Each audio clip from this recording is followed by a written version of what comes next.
Often one of the trial and error moments of building a business is, and does cost a lot of money when you get it wrong, is hiring the wrong people and managing people within your team. Today, business coach Jamie Goral shares with us two very important strategies on both recruitment, hiring, and then also how to manage your team members. Jamie, why business coaching for you? I grew up a business owner parents, and I saw everyday challenges. I saw stress. I saw crying. They still gone on holiday yet, but I just saw this stress every day. My parents are divorced. There was two businesses. There was my mum's business, which was hairdressing salons, and my dad's business, which was a chain of shops that sold cots, prams, and buggies. And so I went in one household, saw the stress. I went in another household, saw the stress. And my brain was like, how on earth can this be better? How on earth can this be better? So this led me to think, well, how can I help SME business owners like my parents? So I went into accounting. So I thought that was the answer, because at the time, business advisors were accountants. That was it. That's all we knew. So I went into accounting, and I became, got the degree, did my professional exams, worked for a central London firm, which specialised in SME. So I was in an SME business every 2 weeks doing auditing, tax, accounts, etc. And I learned a hell of a lot. But one of the things accountants aren't great at are sales and marketing. So there was a big gap. So I was in accountancy, then I became financial controller of SME businesses. And then my final journey before becoming a business coach, I went to a business that was making a 6 million loss. And I joined as financial controller. But there were so many things, so many problems. And the CEO at the time brought me aside and said, look, I need you to be, I've seen what you do. I need you to do more. So he basically put me in every department 6 months at a time, and which would basically help turn around each department to move from a 6 million loss to 1.5 million profit over 6 years. And then we sold the business for 20 million. And then I discovered ActionCOACH, world's largest business coaching company, a massive wow moment. This is like, this is the thing that I've been looking for in my life. I only just found it. So, buying the franchise was a no-brainer. I remember saying to my wife, it was 9 o'clock one night, saying, just checking out this ActionCOACH thing. There's a guy, Brad Sugars, the founder. I'll be about an hour. I'll just watch watch a couple of videos. 4 hours later, I was like, this is it. This is it. This was April 2013. This is it. This is it. And so off I went and I bought the London territory. It's interesting, Jamie, what you shared about growing up in two family businesses that were struggling. And how did that shape your mindset around business? Did that kind of put you off? No, I was determined to find the answer, because you always had stories, Richard Branson. There were people doing well. And I love learning. I'm very curious. I want to know. I want to find this answer. It was almost like life's mission. I don't want anyone to suffer like my parents suffer. I want them to realise their potential through their business. I also enjoyed business. I enjoyed learning about business strategies. I enjoyed learning what works about business. So it really drives me. It's one of the most interesting things, even now, even though I've been doing it a long time, and I've been coaching since April 2013. I'm still, any new idea, anything, I'm on it. I'm on AI. I'm on marketing. Even now, the hunger's still there. It's interesting what you said about, your role as a CFO, and it's, you find that it's just so much more than just accounting challenges that business owners have. Is that kind of what led you to business coaching? Yeah, because also the journey of, in ActionCOACH was also helping me learn the things I wasn't great at. I had to learn the sales and marketing piece, which I realised was a big gap, which you didn't get from accounting. So, and also you get to learn more about team and leadership and management, etc. Again, something that accounting didn't teach you much about. So now I kind of feel 12 years in that I'm pretty strong in all of the areas needed, and I get tested every week by every client, and I enjoy those tests. So speaking of tests with clients, so what's an example of your latest test that you've found? So the one that gives me a lot of joy is when I met George. This isn't the latest one. This is one that's just sticking in my mind at the moment. George was doing 12-hour days. He was ill. and his business were doing okay, but he was really ill. And I actually thought, if I don't help this guy, I don't know what's going to happen. He was, literally bedridden a lot of the time. So I met with him, and he's like the most genuine. He's a very talented guy. He's a genuine guy. He's a nice guy. He's got, strong connections with the church. He's a real giver. So not only just helping a person, but helping someone who's such a giver for his community. So I sat him down, and I said to him, look, there's two ways we can do this. You need systems. You need a team. We can either do the sales and marketing to get the money to do it, or do it first. There might be a dip in profits first, but we'll get it back and you'll get good growth as well. And he said, no, I want the team and the systems first, and I'll invest. And obviously I guaranteed his return. So anyway, so the journey resulted in, we looked at his week, we looked at the systems, we put systems in place. We worked out what team he needed and we hired them, and I helped him very closely with the interviewing and also how to lead them, how to manage them, etc. Literally all the things. I think one thing in coaching, you've got to spot what they're good at, what they're not good at, and help fill in the gap. What is in their way for good growth, and really help them with that, and also help their teams as well. So anyway, we ended up with like 300% growth, and he went from 12-hour days to 4-hour weeks, and suddenly his symptoms were a lot better. He was managing to. He's got a passion about going around the world and doing public speaking to help Amazon sellers, because his business helps Amazon sellers sell more, and he was able to do that a lot more. So I just was so happy for him, such a genuine guy. And I'm not a doctor, but the way I think we can change lives is through business. So I don't have quite the achievements that a doctor has in saving lives, but this is the thing I can do.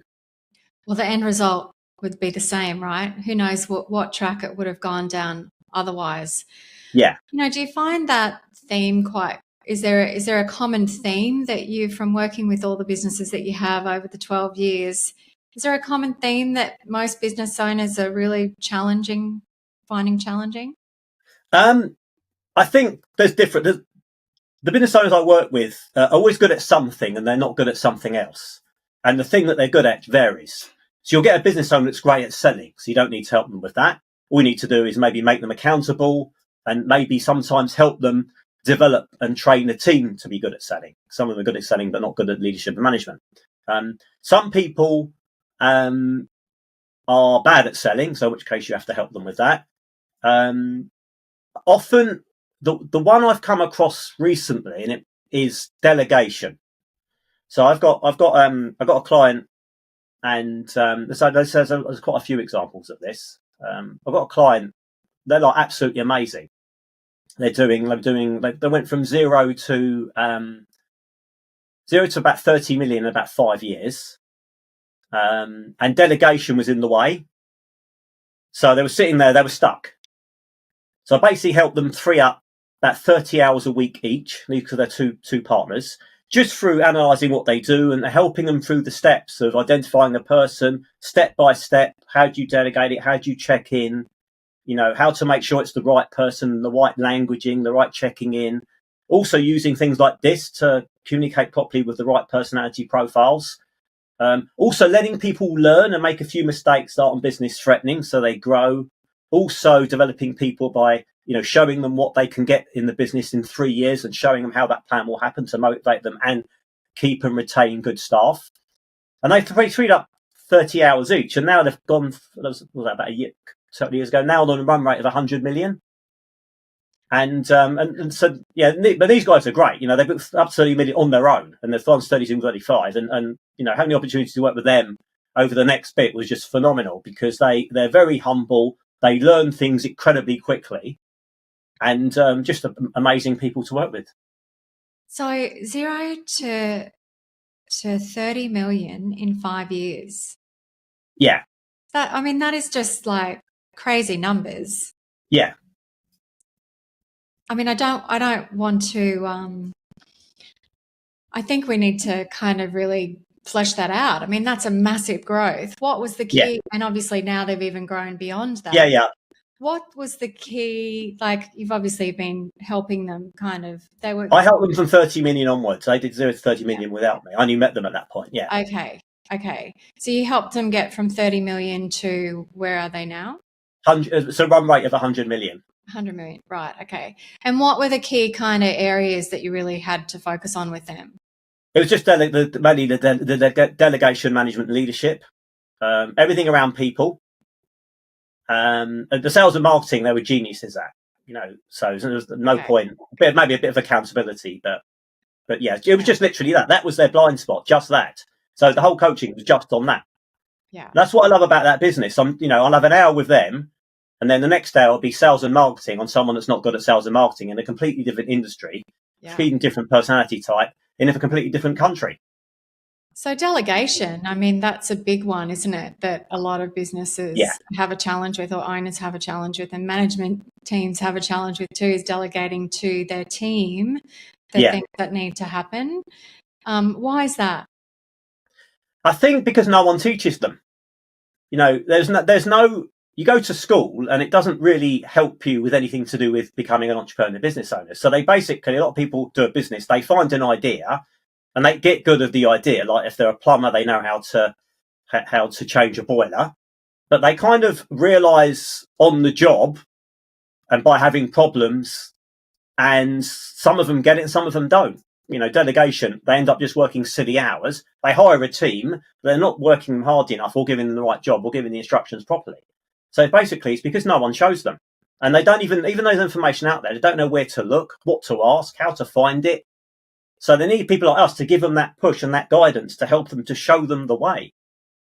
So for business owners listening that feel like they do have a challenge, well, they've got a time challenge clearly, and so to help them with that, to win back more time, it's about delegation. What are the tasks that they're doing that they can delegate to their team?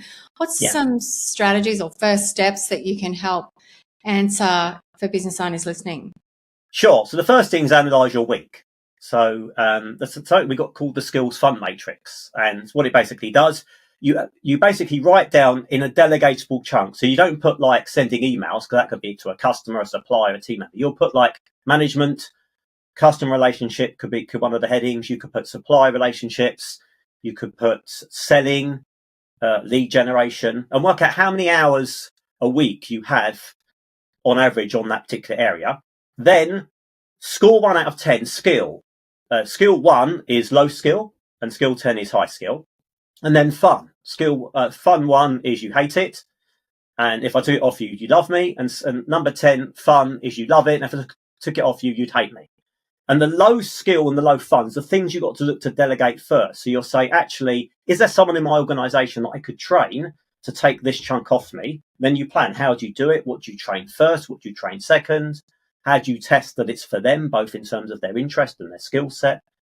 And if not, you then work out you need a new hire, and then you'll have to then you commit to writing a job spec, getting a recruitment process going, and start recruiting, and then get yourself a cash flow forecast just to make sure that you can get that return investment quickly enough, and you have the money to wait. So it'll take time to find them, train them. There might be 1 or 2 mistakes on the way. So these are the steps that I follow with my clients to help them go through that delegation process. And how often do clients think, they don't want to recruit a new team member, it's a cost to the business? How would they get their return on investment for that cost? Yeah, very good question. It comes up quite a lot, and I get to some people procrastinating over it because they really worry. But what I find is once you give them cash flow visibility, and then you give them the steps, say, look, this is what I'm going to do.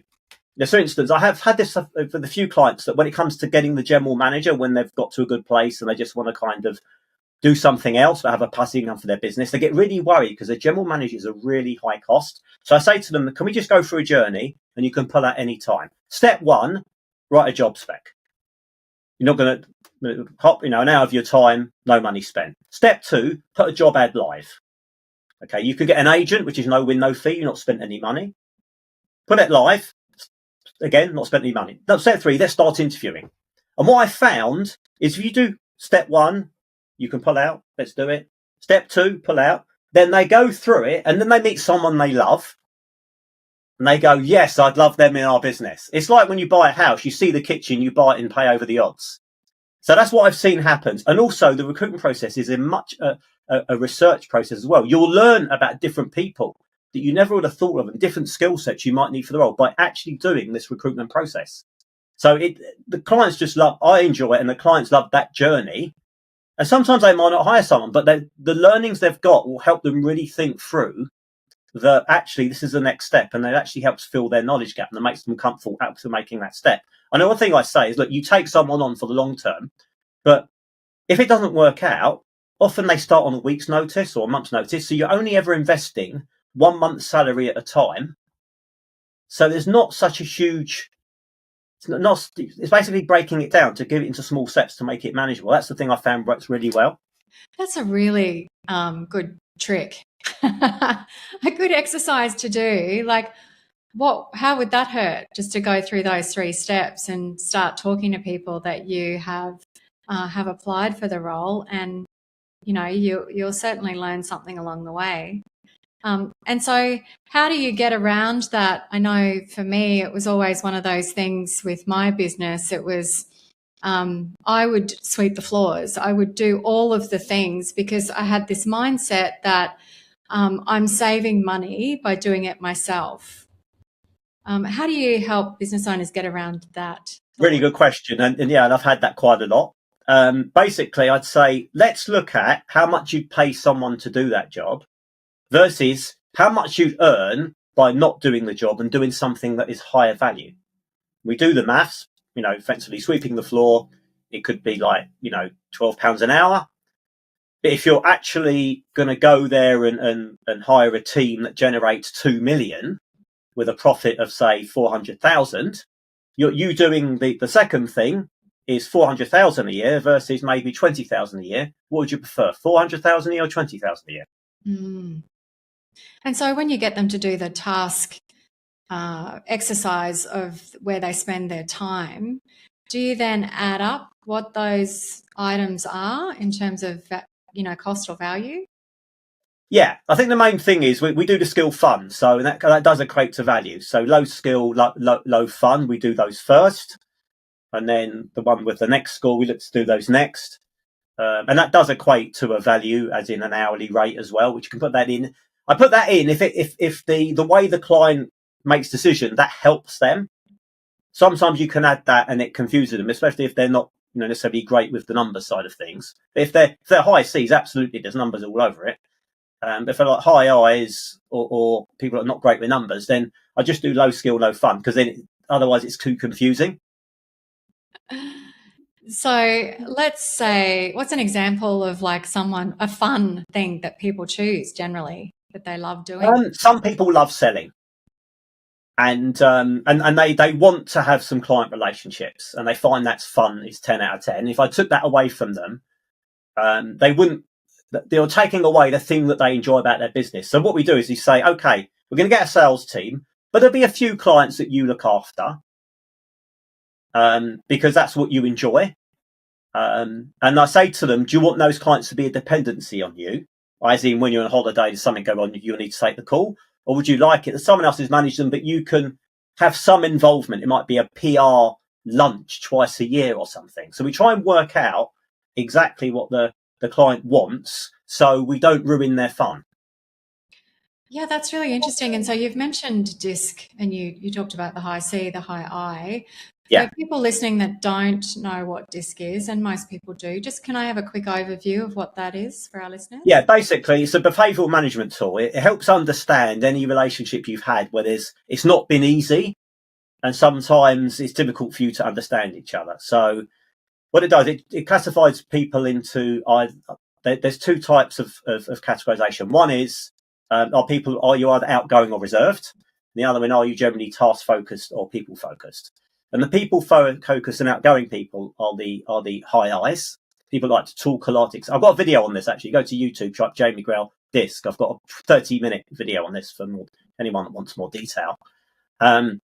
So those people are high I's. So they're people where they like to talk a lot. You need to listen to them. You need to hear their stories. If you shut them down, you'll lose them. You'll lose them if you're selling to them. You've got to get to them. You've got the high D's then, which are outgoing, but also task focused. They're very to the point. They like to make quick decisions. They like to be the best. They like to be the first. Donald Trump's a good example of a high D. Likes the status. And then you've got the reserved people that are reserved. You've got the person reserved that's people focus is the high S, don't like change, like to go things slowly. If you're selling to them, you'll need several stages. You need a lot of reflection points. They need to know that the change is minimal. And then you've got the reserved people that are task focused, which are high Cs. And those are people like accountants and architects. Literally, any contract you give them will be analysed for grammatical errors, full stops missing. They want 20 testimonials before they even take the first step.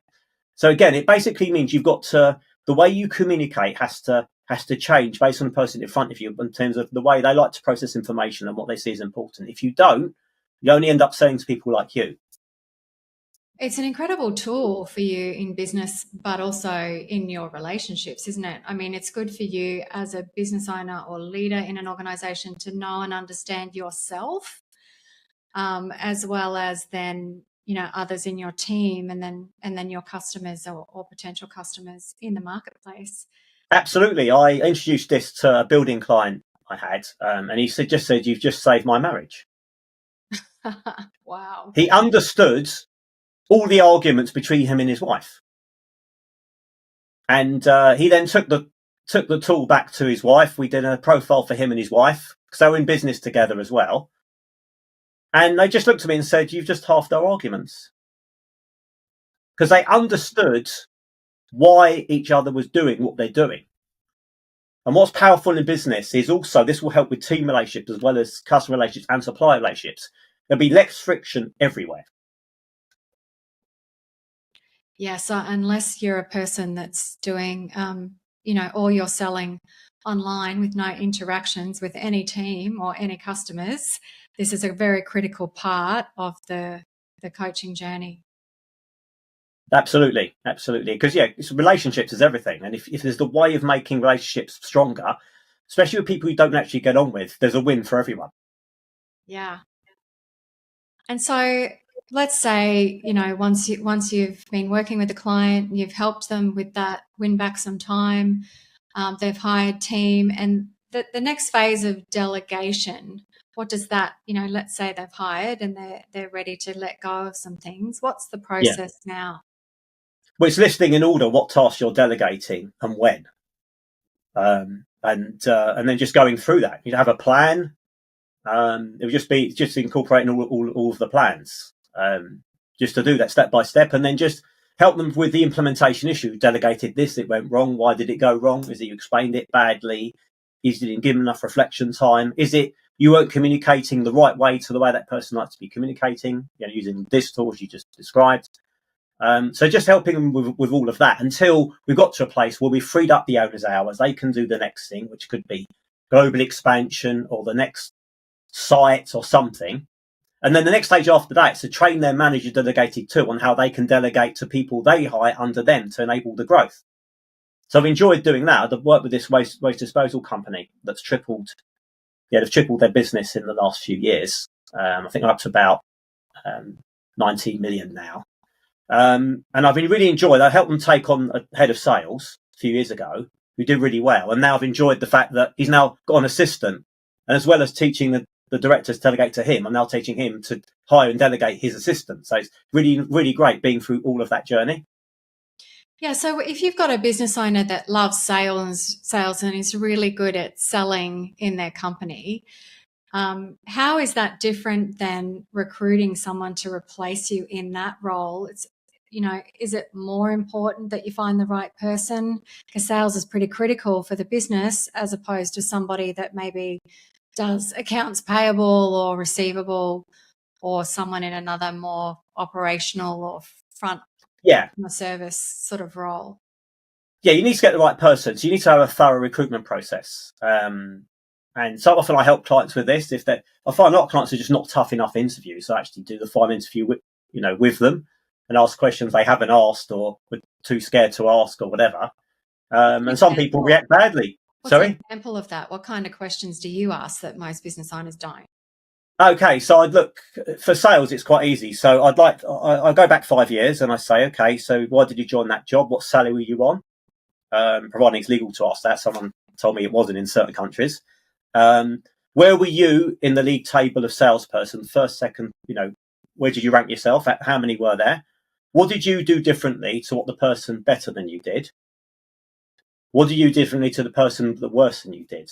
And from what you get from that is how good they are. And anything they're trying to bluff, often they'll kind of, when you get to the detail side, it gets a bit phasey. So you get an idea that potentially they're not totally being truthful with you. Another really crucial part in recruitment is you have a call with the ex-boss and find out when you ask for that, how quickly does the mobile number come? How quickly is the call? And does the person match what they said in the interview? And I've had people exit the process at that point. And to me, all I'd ask the client is say, actually, if you've done a good job for someone, would they not be willing to actually get on the phone to someone to help you in the future? And if you haven't, then they wouldn't. That's so true. I actually had someone call me on Friday with someone that was in my team previously, and it was a reference, and I just said to them, if you don't hire this lady, you're crazy, So yeah, that's so true. If they're not willing to come up with the phone number and the reference, then that's usually an interesting sign, isn't it? Absolutely, yeah. And it's and I've seen people I thought were great, and suddenly they just went off the radar the minute, and you just think, why is that? If someone's got a gap in their CV, you don't know why that is. It could have been they were fired and didn't want to tell. It could have even been in jail. So most business owners often forget this part of doing the reference checks. What are some questions they can ask previous employers? Okay, so what I asked them to do is, when you've done the interview, write down the risk areas that you identified and maybe hone in on that. So you obviously ring the person up, you say, okay, just to let you know this, well, actually get the candidate to set it up. They have to set it up. So the candidate does the call with the ex-boss, sets it up, etc. And you basically just say, okay, just saying, can I just ask, when did they work for you? What role did they do? Why did you take them on? What benefit do they bring to you and your business? What are their development areas? And then what you do is give a description of the kind of business that you are and what you want them to do, and ask their opinion on what you'll need to be careful of and what you need to help them succeed in this role. What are the kind of risk areas of it not working out for them or you? And just get their opinion on that. And that can be really helpful, because then it also flags something early on to maximize the chance of it working out. So I've found that process worked really well. And I've done it several times over the last 12 years. Must have done it hundreds of times now. And I just, really honed it in. And I think it's a massive advantage also, isn't it, when you have somebody else doing an interview with the business owner and the candidate, just having that third person there to either ask the questions or observe, because there's things that you don't see the first time round. Yeah. And often my clients realise that they just weren't tough enough and they weren't thorough enough. And it's actually explained half of their hire mistakes in the past the minute they see this interview process. Interesting. And so then the next phase, they've chosen the right candidate, we hope, and then onboarding that new team member. What do you find are kind of the key mistakes that business owners make when it comes to onboarding team members? Not being thorough enough. So being really clear on what the job is. What does success like look in 3 months, 6 months, 9 months, a year, 2 years? What kind of goals are they going after? Also integrating with the rest of the team, having time with the rest of the team to get under the culture, understand who everyone is, how they work, what their personality style is, what their job is, how it fits in. People generally aren't thorough enough with this. And then you end up with a problem because this wasn't done. It's interesting you mentioned disc profiling as a tool also. How can we use that in recruitment? We can get a disc assessment, and then it can be part of the information set to hire them. So, for instance, if you want someone that's going to be focused, maybe in the office, it's good attention to detail, you do a disc profile, you want to see a high C. If you want someone that's going to be selling or customer services, they need to possibly be a high I, because good with people, where high Cs are generally not great with people. So yeah, it just gives another piece of information to help you decide that you've got the right personality for the role that's in your organisation. What is it that's important in that role? What's not important? And are the important things covered? Yeah, and often you don't see these things, do you? Because if you're a high I, as an example, you're not recognizing that in the candidate or in the particular role that you're looking for. What is that perfect profile for that specific task or role that you're hiring for? Sure. Yeah. No, sure. So sometimes you don't see it, or because you're so focused on other things in the interview, you miss it. Interesting. So where have you seen this go wrong? What, people hiring the wrong candidate? Yeah. Without your help. I've just seen not calling the ex-boss is the biggest one. Yeah. Often good skill set, but bad fit. So I find people, they'll hire someone for an SME business that's got great experience working for a 5 billion multinational. And they haven't really taken into consideration that it's a different job in an SME.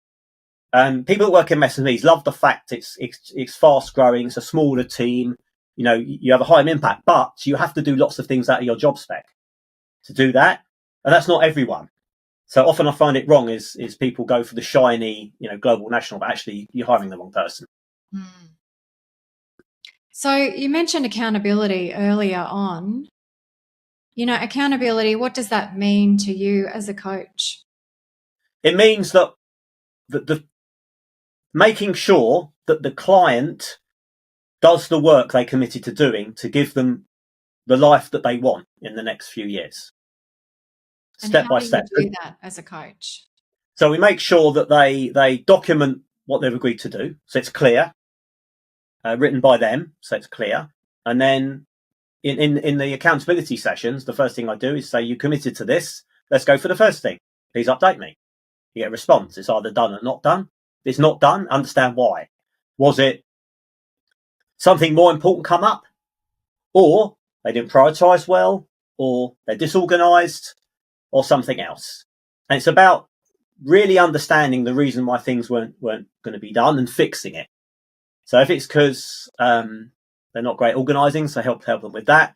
It might be something they don't enjoy doing, in which case, so let's be honest about it. You don't enjoy telemarketing. Okay, me too. I don't enjoy it either. Let's go and hire a telemarketer. Just agree. Let's be honest. You're not going to do cold calling. Fine, let's hire someone. And I will guide you on recruiting and managing that person to results. It's identifying the reason why. Because if the work they commit to get the growth they want, the life they want isn't done, the journey doesn't happen. So accountability is the way of making it happen. One of the things that I've kind of always, been interested in is, I certainly have this belief system that that you hire people that are better than you for certain tasks, right? Sure. So telemarketing, let's use that as an example. If I don't enjoy it, I hire the best telemarketer that's a lot better than me. How do I know versus the other mindset of I have to know, learn, create the SOP, the systems, then I know how to hold someone accountable, or I know how to train, I know how to look for gaps? Okay, so let's give an example of telemarketer. Now, I've got a team of 4 telemarketers and a BDM, so I've done this several times. I just want to share with you what we do. So, so the accountability side is mainly the goal we have is one appointment for every 8 hours. So we recruit them using the recruitment process I did. One of the things we do on stage 2 is a 10-hour trial. They've got to book one appointment, and we listen to the calls as well. Everything's done on VoIP, so we can listen. And if they do that, we then got the job. And it's basically trying to get that appointment ratio on average. There'll be bad weeks, there'll be good weeks. It's on average. And if they're not doing that, we look at different things. Number one, how many dials per hour are you doing? And if that's not too low, understand why it's too low. Is it a behaviour thing? Is it that your systems at home, etc.? The next thing is what are you saying? Are you conversational? Is your listening good? Is your emotional intelligence not good? And if there's a gap there, it's helping them upskill. It could be a book to listen to, it could be a course to listen to, videos, or also the thing really works is role play. So doing lots of role plays to get the skill level up, to get them back to the level. We then look at everything. Is the data good enough? So look at every single step. That's marginal gains. It's looking at everything that was in the way. Good data, good telemarketer, motivated, call listening, and also accountability to numbers, number of appointments booked. So how long does it take to book one appointment? How many hours it takes? So really look at those things every week. The person knows you're looking at those things. They'll know what they're going to ask you, and then if they've got the skill set and the work ethic to do well, they will then do well. The only question is, how long is it going to take, and is that time frame acceptable to you as a business owner? Yeah, so what I picked up there is that you definitely still are managing the team member. You've got KPIs, and you're kind of managing the process and the steps along the way, versus hiring someone, outsourcing the task and hands off, which often, that's where it can go wrong, right? Yeah, you can do outsource. Like the people I've got are self-employed. They're managed by my BDM, but you can have someone out external, but you still manage them the same way. There's still a weekly or fortnightly line meeting. There's still KPIs are looked at. Certain calls are listened to as well to fund development areas. It's the same process, whether they're employed or self-employed. What's a line meeting, Jamie? Line meeting is it's a one-to-one meeting that does several things. Number one, it enforces accountability. Number two, it gets rid of bad people quicker. And number three, what I've seen from all my clients and all the other coaches whose clients I've introduced this concept to, it generally quadruples productivity in about 3 months. What does LION stand for? What's the program? So it's the agenda for the meeting. L is last week. So it's where they write down what they're doing last week. I is issues. And you want to hear their issues first so they feel heard. And then you share the issues that you have with them, either what you've noticed or another team member has told you or a supplier's customer told you. O is opportunities. You want them to come up with an idea for the meeting. Because what we found is when you introduce this, there's a load of ideas that people have but don't share it because they're not asked. So it forces you in this meeting to share ideas. And we had some of the best ideas come from the lowest ranked people. And then N is next week, is what they're committing to between now and next week, and really smart goal orientated. Like next week, I will sign 5 clients. I'll make 200 calls. I will get the job ad live. So really specific thing written down.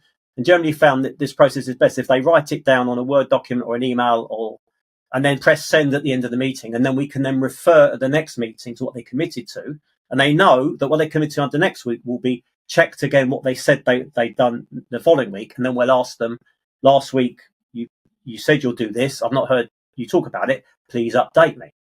And we just find that process gets rid of bad people quicker and just accelerates good people to excellent a lot faster. That's an awesome management tool. Yeah. Great way to manage a team. And so one-on-one with each team member is what you recommend? Yes. So you need to have an org structure where you've got, supervisors, managers, senior managers, directors, generally no more than 1 to 7.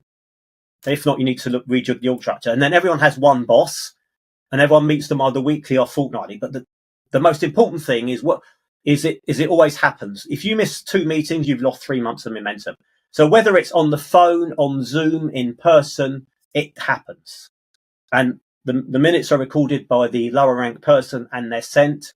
And if you just do that, the results would just be phenomenal. I've had people that they thought were bad turn good over this process. Yeah, I was just going to say, have you got some examples of where you've seen that? Yeah. There's the one was I was working with this this marketing agency, and they were about to fire someone. What it was, they weren't really communicating with them properly, and they weren't understanding how they work best. And we put them through this process. They became a shining star in their process.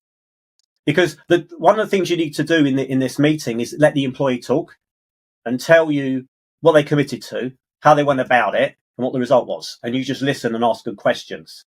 And by doing that process, it also helps with a delegation as well. It's a tool to help that will accelerate delegation. And do you do this with business owners or leaders in organisations, your clients? Yeah, I'll do it with everyone. One of the first things I do if they've got a team is make sure a process like this is in place, because otherwise everything you do is 20 times harder. There's an efficient way of delegating tasks, accountability, and visibility, then anything introduced is going to take 10 times harder. So we have to do that first. It's like the baseline of under time mastery. So make sure it's done first, and everything you do after that is a lot quicker. Yeah, I think you can easily start to see some patterns unfold if they're showing up to the weekly Lion meeting or fortnightly, and you're seeing a pattern of behavior where they haven't achieved the things on their plan. If not, why not? And you start to see some of those gaps that you can then performance manage. Sure, absolutely, yeah. And you can find out the reason not doing it. It could be that you need to manage them differently, and you need to do some learnings, or they're the wrong person. They're a bad fit. And some people that were good for you 5 years ago might not be good for you in this stage of growth. Obviously, you do things the right way, the ethical way, and you find that normally if they're a bad fit for you, they're a better fit for someone else, and everyone wins. It's just doing that process quickly and respectfully. Some great tips there. Thank you, Jamie. So, best business book for you. Why? Never Split the Difference, Chris Voss. I think the key to most things in business is emotional intelligence. And a lot of people are lacking. And that book is the best I've ever seen on emotional intelligence. Best mentor or coach for you throughout your career? I've been working with James Vincent for 12 years now, and he's been phenomenal because, his emotional intelligence is incredibly high. I think that's one of the key things. So he'll spot things, he'll spot my blind spots easily. He'll tell me in the right way. And now he's helps my team as well. So yeah, phenomenal guy. Best piece of advice you ever received?